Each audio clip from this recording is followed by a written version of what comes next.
It's not just radio, it's Rockland World Radio. RocklandWorldRadio.com.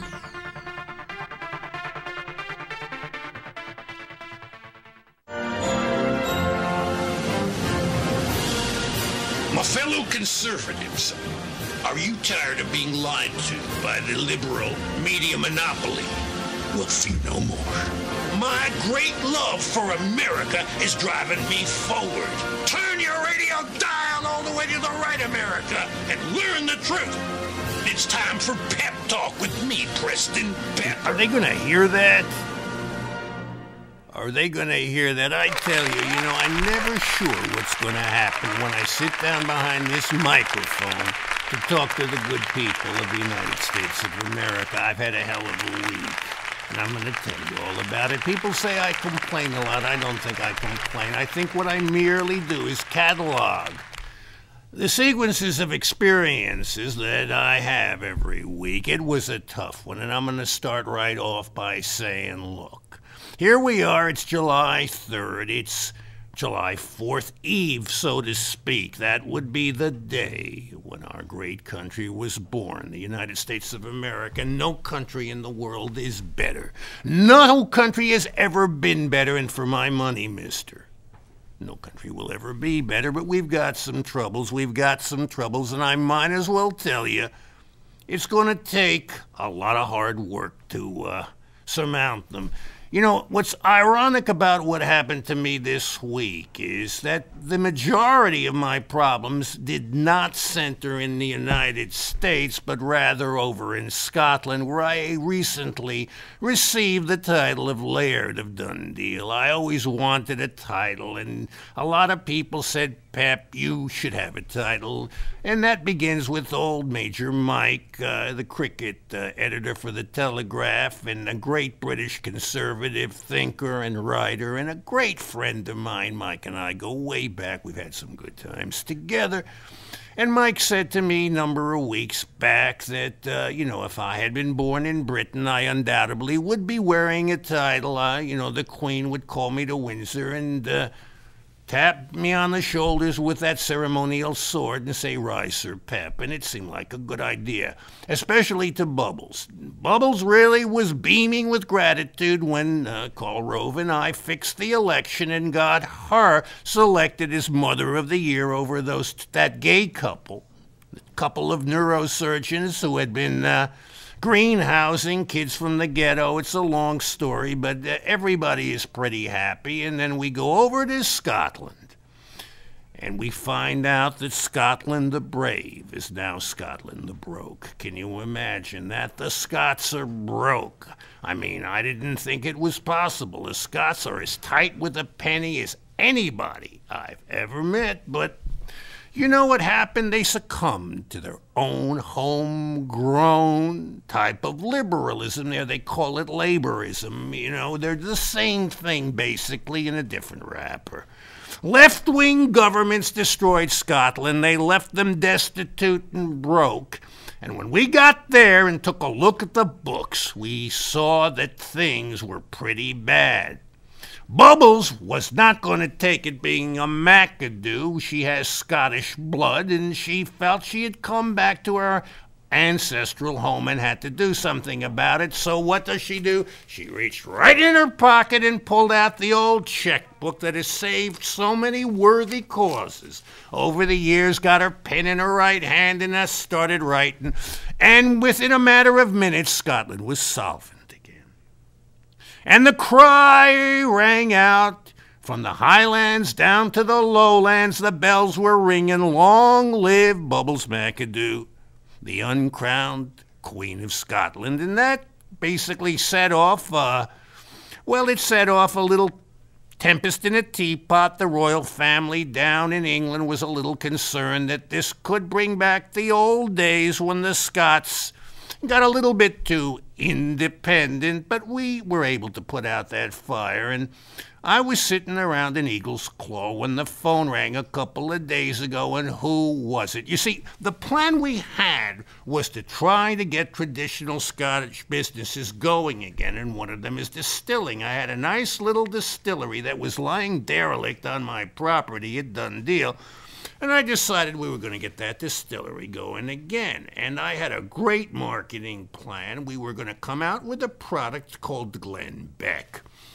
And we had talked to Glenn, and he was up for it, and I had established a distribution network all through the country clubs and conservative organizations of the United States, and we were ready to rock and roll. And then I got a telephone call, and it was Tom Carnegie, the crusty old master distiller who we had contracted to ramrod the operation over in Scotland. And he's a good fella. He really is a good fella. His heart's in the right place, and he can pinch a penny until it says ouch. But he's very traditional. He doesn't know how the world has changed. A lot of people are like that. I encountered them every day. In fact, if it weren't for me, I don't know what this country and that country would do, because so many people really are confused these days. And Tom says to me, "You're Laird, me Laird." And, I really like that. When the people call me from Scotland, I always, turn on the speakers so everybody can hear them refer to me as the Laird. I really like it, but I thought it was going to be a little easier. It was going to be more of an honorary title. And now I realize that all of the management skill sets I've acquired over 25 years working for the United States in the cause of freedom were going to have to be employed to save Scotland. And he said, "We can't do it." And I said, "Tom, calm down. I don't know the word can't. I have never heard that word. Can't, to me, is a German philosopher. That's about it. What is the problem?" And he says, There is no way, Laird, that we can be making this 12-year-old Scotch," he says, "in 2 weeks." And I said, yes, we can. And he said, "How can you make 12-year-old Scotch in 2 weeks?" And I said, "Look, I'll find a way." And I made a couple of phone calls, and I got in touch with my attorney in New York City, the very erudite and knowledgeable Murray Glazer, and I also called up my new solicitor in Edinburgh, George MacDonald, a wonderful gentleman, and I explained I wanted to do something, and my logic was the following. I said, Velveeta isn't cheese, but it can be sold in stores, can it not? And they agreed, and they said, "Pep, you would have made a hell of a lawyer." And I said, "I probably would have." And I said, "Look, they don't call it cheese. They call it cheese food substitute. Now, we are not going to be selling 12-year-old Scotch, obviously." And I had Tom on the phone and with us on this call, in this conference call. I love the new technology. It really facilitates these kind of things. And I said, "We are not going to make 12-year-old Scotch, but we are going to make something just as good, maybe better, 12-year-old style Scotch." And they said, "Ooh, that might change everything." And I said, "Yeah, but we got to be sure." So we spent the next 2 days going over the whiskey statutes with a fine-tooth comb. They're rather large. The laws governing what can be called whiskey. Ooh, it's a daunting document, but we went over it with a fine-tooth comb, and we found nothing that said we could not sell our product, Glenn Beck, as a 12-year-old style Scotch. And we made sure that we're going to get that style there in white letters on an off-white background, and out the product's going to go. And then I had to deal with the boys at the distillery. So once I had accomplished this, I was a little bit tired. I didn't know how I was going to deal with these old fellas, because, they're going to look at me as some kind of a usurper, And as Napoleon said, everybody in the world would rather be oppressed by one of their own than be liberated by an outsider, and clearly I was an outsider. I was a little bit depressed. And when I get depressed, you know what I generally do? I get out the old cell phone and I call my dad. And Dad and I have not been doing too well lately. You know, he's a little bit jealous. I think that's what it is. For a long time, Red Pepper has been lording it over old Peppy, you know, and every time we play name drop poker, he won. But recently, I've been able to trump him a few times, and he doesn't like it. But still, as a father, he took the call, and he says, "What do you want?" And I said, "I don't want anything. I just want to talk." He said, "That's something." And that's how Red is, you know. No matter what you say red, he says green. You say black, he says white, okay? And I said, Red,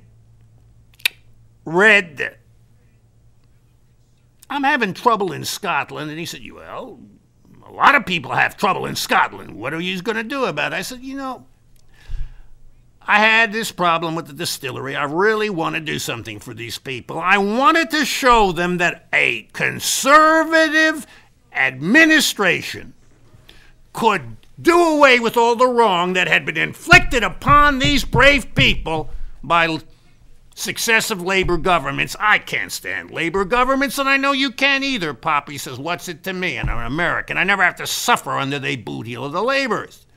And I said, "Look, Pop, I want to sell whiskey out of my own distillery, and I want to employ people. I want to put people back to work. I want to show people how they can be empowered rather than entitled, because I tell you, Pop, Britain is being ripped apart by entitlements the same way the United States is, and I don't like it." And he said, "Well, son,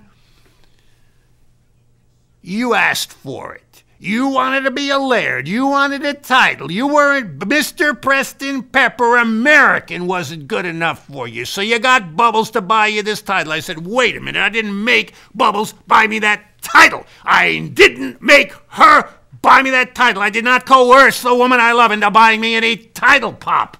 And he said, "Oh, yeah, well, you know what, son?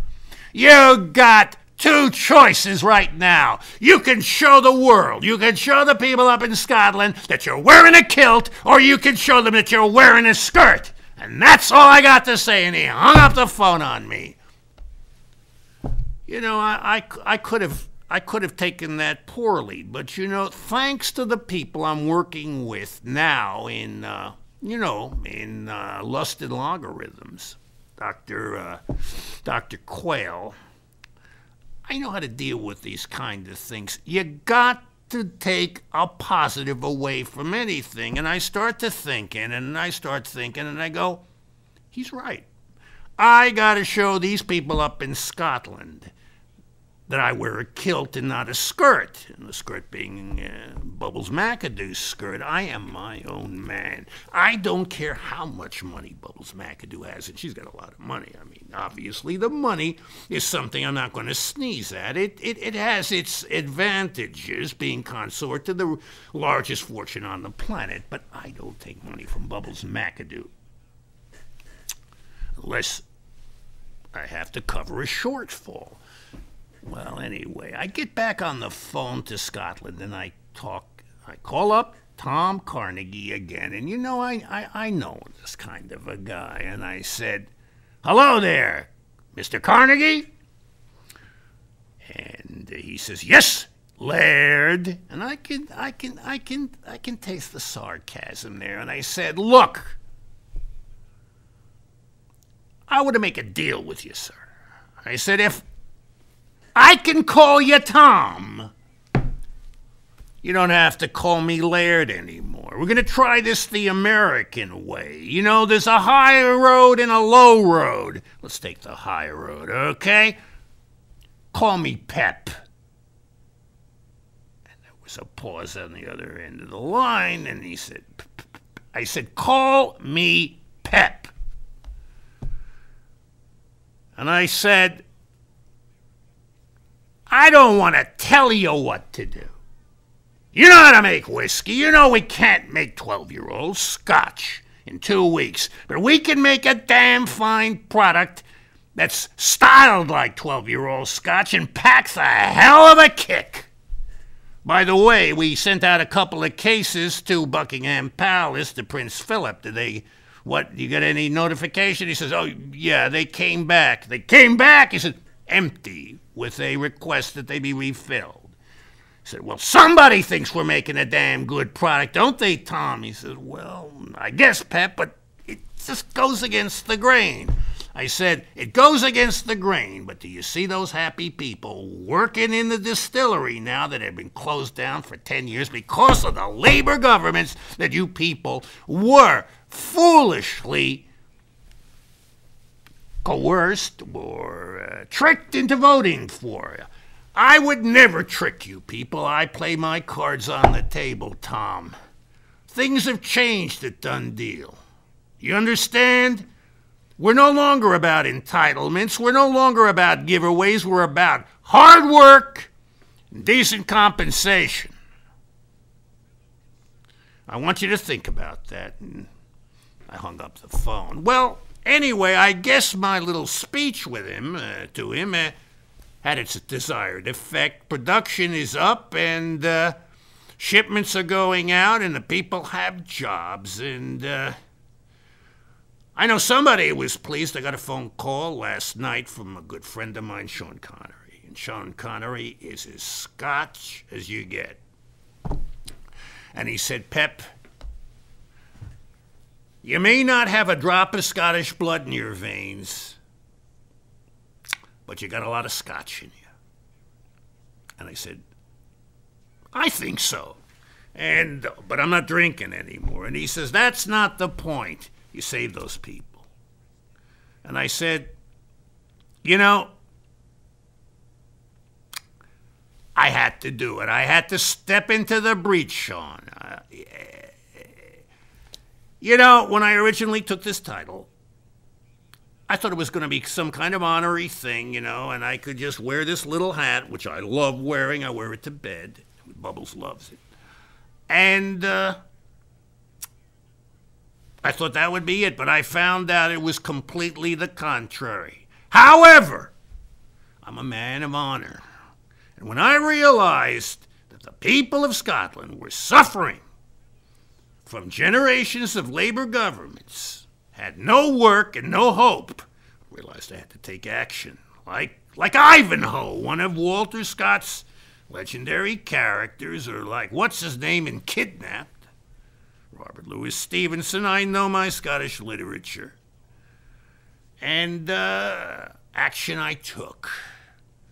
And that's the reason these people are working today. I got that distillery working, and I got a whole bunch of products coming out there. But I am no longer going to be able to be an absentee laird, you know. And Sean said, it's the greatest thing that's happened to Scotland, that a man like you, and you're a lovely, lovely woman. Sean he just said, there is no woman more beautiful in the world than Bubbles McAdoo. Pep, you and Bubbles. Had you been born centuries ago, you'd have been ruling bonnie Scotland, and we'd be a better place for it. And I said, thanks, Sean. That really means a lot to me. You know, by the way, you were always the best James Bond, you know. Nobody played 007 the way you did. I've seen all the movies. I've seen all of those flicks. And I gotta say, Sean, nobody ever played James Bond the way you did. But let's move along. I've saved Scotland for now. Who knows what they're up to? I just hope David Cameron can turn things around and erase 50 years of socialism. It's a daunting task, I mean. And here we are, it's almost the 4th of July. And it's sad. You know, I was at a meeting of Lebanon, you know, for the people such as myself who come from liberal families. And as I was walking out, Larry walks up to me. I can't say anything more, just Larry. And Larry says to me, Pep, or should I call you Laird? And I said, it's been a long day. Call me Pep. Tomorrow you'll call me Laird. Right now you call me Pep. He said, you know, we did a survey, Pep. He works in the education field. He's a good fella. And Larry says to me, you know, we did a survey. We did a randomly selected group of people, young kids, and we asked them 4 questions. Question 1, how many stars in the American flag? 2, how many stripes? 3, what is the title of our national anthem? And 4, who wrote it? What is the name of the man who wrote the national anthem? And Pep, not a single child was able to supply all 4 answers correctly. What do you think of that? And I said, not much. Not much. This is really a terrible indication of where the liberals have taken the United States of America.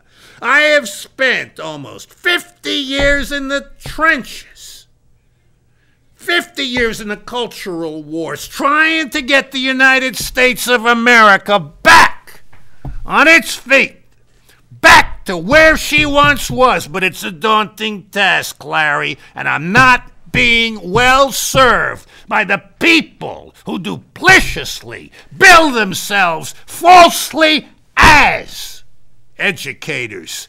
I'm sick. I'm just hoping I can get elected mayor of Upper Nyack, because then I'm going to show people how I run a town. I'm going to run them out. I'm going to run them down, and I'm going to make this town a bastion of libertarianism, of truth and freedom. That's what I want to swear to you people tonight. The same way I'm clearing out the crap over there in Scotland, booting those socialists back to England where they belong. I'm tired of this. I am tired of the left wing grinding the boot into the necks of the poor working people. You can't even call them working people anymore because they don't have jobs. And without jobs, how can you be called a working person? It's absolutely disgusting. I just have so much anxiety. It's really tough at times. I take it out on poor Bubbles, but she's a saint. She just looks at me and goes, poor Pep, you're a saint and a warrior and a poet. You're so much a reincarnation of one of the great men of Scottish history. She's really into Scottish thing now, you know. And I got other problems too, for Christ's sake. I get a phone call then, and it's her father. I love Ebenezer McAdoo. I just adore the man. Who wouldn't? He's the richest man in the world, and he treats me like a son. But sometimes, you know how fathers can treat sons. He said, Pep, how's my Viking funeral going? I said, well, it's going all right. They said, you know, I want it. I want a Viking funeral. I've asked you to get me a Viking funeral. Have you talked to Andy down at Fairchild's Funeral Parlor out on Broadway in Nyack? I said, I spoke to Andy. I spoke to a good friend of mine, Dominique Simone, you know, the French chef who runs the abattoir, and he's helping me today. We're going to go down to the Silicon Valley Cocktail Lounge and try to audition some Valkyries. I thought I had a couple of Valkyries around here. I don't know where the girls have gotten off to. But it's tough. It's tough. I got to find people who can sing and wail, who are good looking and can, you know, fire fiery arrows in the air. It's a tough one. By the way, Eb, what are you up to? He says, oh, Jesus, nothing special. I just entered myself in one of these Ironman tricathlons for the weekend. You know, like he needs a Viking funeral, but I can't say that to him, you know. And I said, don't worry, it's in the bag. And thank God there's baseball.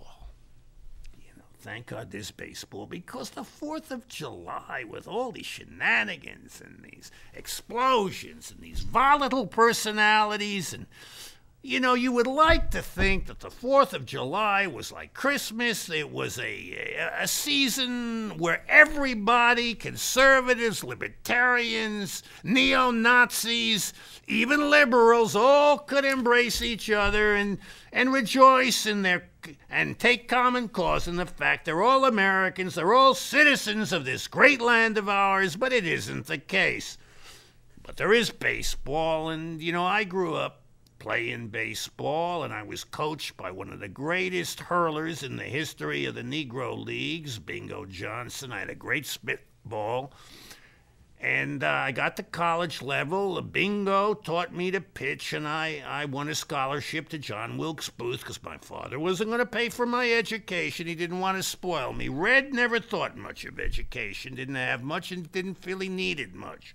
He was a self-made man, and he used to say, those who read too many books are letting too many people do their thinking for them. That's what Red used to say. And, I wasn't a bookish guy, but, I liked to, curl up in, some cozy corner with a copy of Mickey Spillane and amplify my vocabulary. But when, Red kicked me out of the house and took my book away, I'd pick up my mitt and walk out there and, I'd play Pepper with Bingo, and he taught me a couple of great pitches. And I really loved the game. We used to go and watch the local minor league franchise. But happiest time in my life, sitting there, watching the games. And, Bingo would tell me what to look for. He'd say this umpire has a drinking problem and he really can't see the ball too well. And the way to get this guy out is to do this. And I made mental notes, and it served me well, even when I was pitching in prep school. And, I was really loading the ball up, and we won the prep school World Series. And, oh, what memories. What sweet memories of that wonderful man, Bingo Johnson. Probably the saddest. I wish he were alive today. He would be so proud of me having obtained this title, and I would have loved to have taken him over to Scotland. He loved Scotch whiskey, and he would have just loved to look at the distillery and sample some of our wares, and he's gone. And he'll never be back again. That's one of the saddest things in my life, but he taught me a great and profound love for baseball. I love football, too, and I love the track. I love boxing. I'm an American. I am an American male, okay? I stood up for gay marriage, but I am 100% American heterosexual, and I love our sports, okay? I don't want to hear anybody dispute that. Sports are good for me, and that's what I like. But I'm really kind of sick, too, of what they're doing at baseball. I remember when the All-Star game was an All-Star game, when the American League and the National League used to butt heads, and it was a bare-knuckles brawl, and it was winner-take-all, and you had real men like Yastrzemski and Joe Adcock and Gil Hodges and these kind of people, Willie Mays, Roberto Clemente. I can't stand these steroid popping pansies today. They make me sick. And now, you used to watch baseball. What do they got? Now a home run derby? Who cares about a home run derby? And what are they going to have next year? A pop-up derby or a pass ball contest? It's disgusting. They look for every opportunity to make a couple of bucks. This is what's killing America. And who's responsible for that? Not the conservatives. We want to conserve America. We want to go back into the past when the living was easy. Boy, if you worked hard, that is. We don't like this new America that's being force-fed down our throats by the people in the White House. You know who I'm referring to. It's getting me sick. So here we go. Another 4th of July. Another 4th of July. And the battle continues. I feel sometimes like the garrison on the island of Malta, surrounded by the Turkish host. But the Knight Templars prevailed, boys and girls, and so will old Pep, because I am the Laird of Dundee. And we'll be back after the holidays, and I am going to let the liberals have it right on the jaw. High low road or low road, boys. I'll be in Scotland before you. Bubbles, I love you.